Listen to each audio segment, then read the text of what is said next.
गे Show them we're invincible.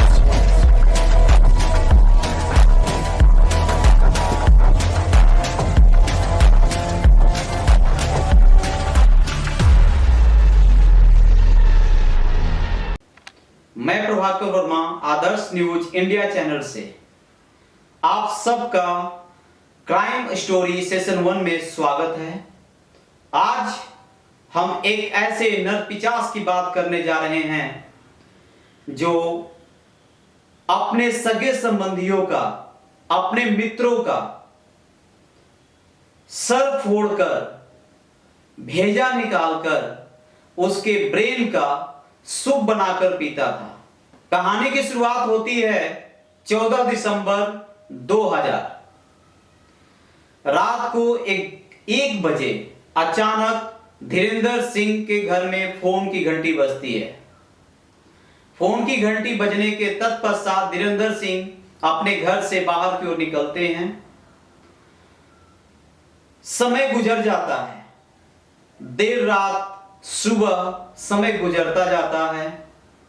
उनकी खबर या वो लौट के घर नहीं आते हैं, जिसके वजह से धीरेंद्र सिंह का परिवार चिंतित में मग्न हो जाता है, शोक में पड़ जाता है कि धीरेंद्र सिंह कहां गए।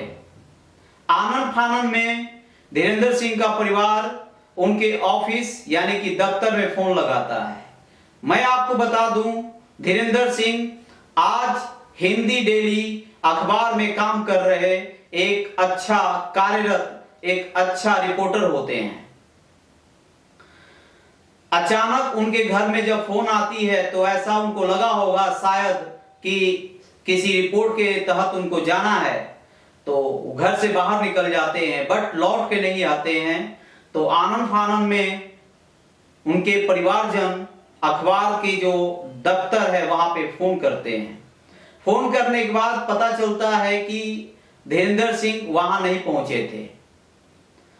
तब उनके दफ्तर के कुलीग उनको, परिवार वालों को आश्वासन करते हैं कि आप चिंता न करें, शायद कहीं बाहर शहर गए हो और वहां से वो लेट हो गया हो और उनका फोन स्विच ऑफ हो।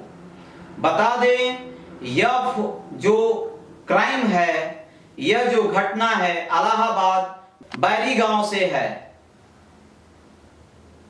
धीरेंद्र सिंह का परिवार एक साधारण मिडिल फैमिली होता है और किसान यानी खेती बाड़ी पर निर्भर रहता है। 16 दिसंबर अत्यंत विचलित मन से होकर धीरेंद्र सिंह का परिवार थाने पुलिस पहुंच जाता है, क्योंकि धीरेंद्र सिंह अभी भी लौटकर घर वापस नहीं आए होते हैं। पुलिस को जैसे ही पता चलता है धीरेंद्र सिंह के बारे में, पुलिस एक्टिव हो जाती है और काफी सक्रिय होकर छानबीन में जुड़ जाती है।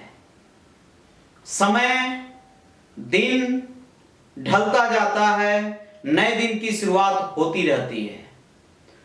तारीख 19 दिसंबर को पुलिस को ऐसा संदेह होता है कि हम क्यों ना कॉल रिकॉर्ड को खंगालें। पता चलता है कि गत दिनों यानी कि 14 दिसंबर को रात 1 बजे धीरेंद्र सिंह के यहां कोई फोन आता है। उस फोन की जांच करने के बाद पता चला पुलिस को कि वह फोन फूलन देवी के नाम से दर्ज है। पुलिस फूलन देवी के घर जाती है। बता दूं, फूलन देवी वहां ग्राम सभा पंचायत थी। जब पूछताछ के बाद फूलन देवी ने वहां पुलिस को बताया कि मैंने ऐसा कोई फोन धीरेंद्र सिंह को नहीं की हूं और ना मैं धीरेंद्र सिंह को जानती हूं। तब पुलिस ने काफी थोड़ा दबाव डाला उनके ऊपर। तो फूलन देवी ने बोला कि शायद हो सकता है मेरे पति निरंजन, जिनका पूरा नाम राम निरंजन है, शायद उन्होंने फोन किया हो। राम निरंजन जी जब नीचे आते हैं तो उनसे पूछताछ की जाती है। पूछताछ के दौरान थोड़ी सी वो अपने जुबान से लड़खड़ाते हैं और वो बताते हैं कि 3 दिन पहले धीरेंद्र सिंह से उनकी बात हुई थी फोन पे, बट धीरेंद्र सिंह वहां नहीं आए थे। तब पुलिस को थोड़ा सा संदेह होता है और पुलिस वहां से चली जाती है। पुलिस के पास राम निरंजन जी के खिलाफ कोई सबूत न होने की वजह से पुलिस उनको गिरफ्तार नहीं कर पाती है। अब पुलिस के पास एक संदेहपूर्ण संदिग्ध व्यक्ति उनके सामने प्रेजेंट रहता है और वो प्रयास करती है। अब वह राम निरंजन जी का जो पास्ट है, यानी कि उनके व्यवसाय, उनके चरित्र को खंगालना शुरू करती है। इसके दौरान उनको पता चलता है कि अब तक जितने मर्डर हुए हैं, जो संदिग्ध हैं, जो लोग गायब हो चुके हैं, जिनका कोई पता नहीं चला, उन लोगों का भी कनेक्शन कहीं ना कहीं राम निरंजन जी से संबंधित होता है। अब पुलिस को बिल्कुल कॉन्फिडेंस था कि अब हमने सही आदमी को चयन किया है और ये आदमी कहीं ना कहीं इस सीरियल किलिंग में कहीं ना कहीं सम्मिलित है। पुलिस राम निरंजन जी को थाने लेकर जाती है। थाने ले जाने के बाद काफी पूछताछ करती है, दबाव डालती है। राम निरंजन जी अभी भी टेंशन फ्री रहते हैं। उनको लगता है कि पुलिस उनका कुछ बिगाड़ नहीं पाएगी। इवन कि वो पुलिस से भी बोलते हैं कि आप लोग हमारा कुछ नहीं कर पाएंगे। काफी दबाव होने पर राम निरंजन जी बोलते हैं पुलिस से कि अच्छा, मैं आप लोग एक कहानी सुनाऊंगा, पहले मुझे एक दाल पिलाओ। दाल की डिमांड सुनकर पुलिस हैरान हो जाती है। तब राम निरंजन जी बोलते हैं कि ये दाल मैं खुद बनाऊंगा, आप लोग सिर्फ सामग्री ला दें, दाल मैं खुद बना दूंगा। दाल की व्यवस्था की जाती है। राम निरंजन जी दाल बनाते हैं, दाल खाते हैं, पीते हैं। उसके बाद एक नई कहानी बताते हैं। ये कहानी बताते हैं राजा कोलंदर की। ध्यान रखिए, ये कहानी है राजा कोलंदर की। राजा कोलंदर, एक राजा कोलंदर की कहानी बताते हैं जो बचपन में जब स्कूल में पढ़ने जाता है तो उसके टीचर उसको बार बार गधा और नासमझ या बेकार बोलकर उसको बोला करते थे और उसको सताया करते थे। राजा कोलंदर बचपन से ही मानसिक रूप से डिस्टर्ब था। जब काफी दबाव डलता है राम निरंजन जी पे, तो राम निरंजन जी बोलते हैं कि ये सारे कत्ल राजा कोलंदर ने किया है। तब पुलिस बोलती है कि सारा कत्ल जब राजा कोलंदर ने किया है तो तुम कैसे जानते हो? राम निरंजन बोलते हैं कि चलो मैं तुम लोगों को दिखाता हूं। राम निरंजन उनको एक फार्म हाउस में लेकर जाते हैं। लेकर जाने के बाद वहां पे वो एक अस्कल यानी कि किसी व्यक्ति का खोपड़ी निकाल के रख देते हैं सामने। उस खोपड़ी पे रंग रंगा हुआ था और नाम लिखा हुआ था कालीचरण। पुलिस को अचंभा हुआ। पुलिस ने पूछा कि ये खोपड़ी यहां कैसे और ये खोपड़ी कलर क्यों है? तो उसने बताया, राम निरंजन ने, कि ये खोपड़ी इसलिए रंगीन की गई है ताकि पहचान की जा सके। पुलिस को अचंभा हुआ। पुलिस ने बोला कि ऐसे कितने लोगों का खोपड़ी है? तब उसने कई सारी खोपड़ियां निकाला और बताया कि ऐसे टोटल मिलाकर करीब 13 लोगों की खोपड़ी यहां पे प्रेजेंट है। जब उससे दबाव डाला गया और बोला गया कि अच्छा धीरेंद्र सिंह के बारे में बताओ, तब राम निरंजन धीरेंद्र सिंह के बारे में बताता है कि उनको मार करके उनके लिंग को काट दिया गया और काट के उनके शरीर को टुकड़े टुकड़े करके और उनको फेंक दिया गया। और फेंकने का कार्य हमारे साथ वच्छराज, जो कि राम निरंजन जी का साला है, वच्छराज, वो भी इसमें सम्मिलित था। मर्डर के समय वच्छराज ने ही धीरेंद्र सिंह को पीछे से गोली मारी थी। जब राम निरंजन जी ने फोन करके धीरेंद्र सिंह को बुलाया था अपने फार्म हाउस पे और बैठकर आग के सामने बातें कर रहे थे, तभी वच्छराज ने पीछे से गोली मारी। गोली मारने के बाद उसके शरीर के टुकड़े कर दिए, उसके लिंग को, प्राइवेट पार्ट को काट दिए एवं उसके सर को पॉलिथीन में करके और तालाब में फेंक दिए। पुलिस को धीरेन्द्र सिंह का सर भी तालाब के अंदर से बरामद हो गया। अब पुलिस के पास पूरा सबूत था, क्योंकि राम निरंजन जी ने सारा कुछ उसको बता रखे थे। अब मैं आप लोगों को बता दूं कि राम निरंजन ही राजा कोलंदर है।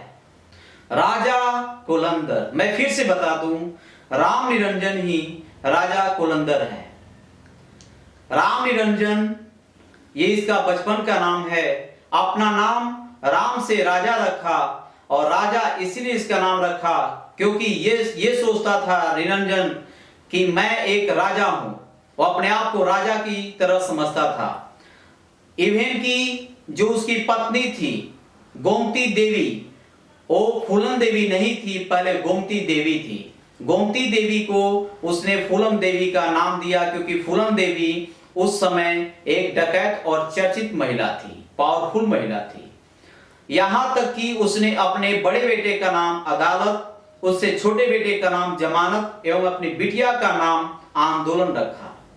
वह जब भी ये नाम पुकारता था उसको काफी अपने ऊपर गर्व होता था। राजा कोलंदर एक ऐसा व्यक्ति जिसने अपने दिमाग को बढ़ाने के लिए, मैं आपको बता दूं, राजा कोलंदर ने उसको मारा जिसका दिमाग उससे ज्यादा तेज था, ज्यादा समझदार था। राजा कोलंदर का मानना था कि यदि हम तेज दिमाग वाले यानी कि जो इंटेलिजेंट लोग हैं, यदि उनका मैं दिमाग खा जाऊंगा, पी जाऊंगा, तो मेरा भी दिमाग बहुत ही काफी सक्रिय और तेज हो जाएगा। ऐसा राजा कोलंदर का मानना था। इसीलिए उसने कालीचरण का कत्ल कर दिया। जब पुलिस ने पूछा उससे कि कालीचरण को क्यों मारा, तो उसने बताया भी कि मैंने उसको इसीलिए मारा क्योंकि उसका दिमाग बहुत ही काफी तेज था, वो चालाक व्यक्ति था। जब उससे पूछा गया कि अच्छा जादू मंत्र करने वाले मोइन को क्यों मारा, तो उसने बताया कि मोइन जो है वो झूठ बोलता था, कोई जादू नहीं जानता था, लेकिन फिर भी वह सबको बेवकूफ बना लेता था, अपनी बातों में उलझा रखता था। तो मैं उसका दिमाग पीकर मुझे लगा कि मैं अपने बातों के जाल में सबको फंसा सकता हूं, इसीलिए मैंने मोइन को मारा। राजा निरंजन उर्फ कोलंदर, राजा कोलंदर ने अपनी सारी कहानियां बताई कि कैसे उसने कब उसने कैसे क्राइम को अंजाम दिया, कैसे कैसे लोगों को मारा। तो ये थी राजा कोलंदर की कहानी। हालांकि केस जो है 11 साल तक चलती रही, क्योंकि कोर्ट में राजा कोलंदर ने हमेशा यही बोला कि मैं एक बेगुनाह हूं, मुझे फंसाया जा रहा है। उसने बोला कि मेरे ऊपर पॉलिटिक्स हो रहा है, पॉलिटिक्स का दबाव है, पॉलिटिशियन नहीं चाहते हैं, ऐसा वो बार बार बोलता रहा।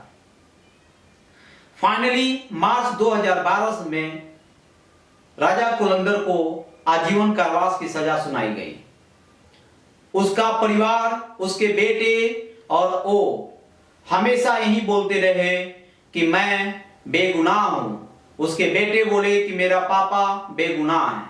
बता दूं, राजा कोलंदर कई तरह के अपराध में, कई तरह के गलत व्यवसाय में सम्मिलित था।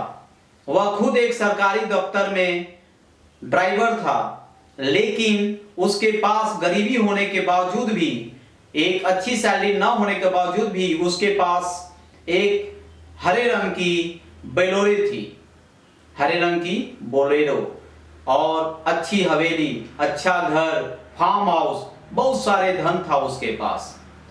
ऐसे स्टोरीज, क्राइम स्टोरीज के लिए आप हमारे चैनल को सब्सक्राइब करें, हमारे चैनल को लाइक करें और हमें सपोर्ट करें। हम आपको ऐसे और भी कई सारे कहानियां अपने एपिसोड के अनुसार लेकर आते रहेंगे। क्राइम स्टोरी सेशन 1 में आप सबका स्वागत है। आदर्श न्यूज इंडिया चैनल आपको हमेशा सपोर्ट करती रहेगी। अंदर तक पहुंची, जिसके बाद राजा कोलंदर के गुनाहों का पर्दाफाश हुआ था। पुलिस को दिए बयान में राजा कोलंदर 3 दर्जन से ज्यादा लोगों को मौत की घाट उतारने की बात कबूल कर चुका है। जो चुनाव जीतने पर विरोधियों ने फंसाया है, न उसका फिंगरप्रिंट हुआ है, न उसका DNA टेस्ट हुआ है, किसका है खोपड़ी, ये भी तो दिखाएंगे।